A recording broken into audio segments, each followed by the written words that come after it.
helicopter से जयंती मनावे अम्बेडकर के चलली बहिन जी हेलीकॉप्टर से जयंती मनावे अम्बेडकर के दुनिया में नाम जे कर गूंजे आसमानवा जेही लिखल हमारे भारत के संविधानवा जेही लिखल हमारे भारत के संविधानवा देखली न दुनिया में भीम जस महान हो दिहले बदल भारत के स्वाभिमान हो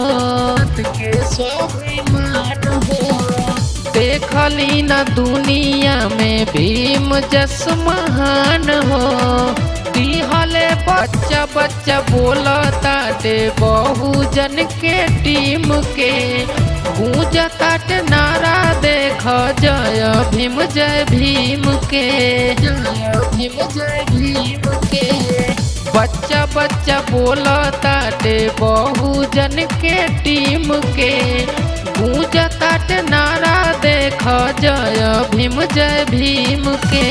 गावेला टंडन बाबा भीम जी के गनवा जेही लिखल हमारे भारत के संविधानवा जेही लिखल हमारे भारत के संविधानवा चलली बहिन जी हेलीकॉप्टर से जयंती मनावे अम्बेडकर के चलली बहिन जी हेलीकॉप्टर से जयंती मनावे अम्बेडकर के दुनिया में नाम जे कर गूंजे आसमानवा जेही लिखल हमारे भारत के संविधानवा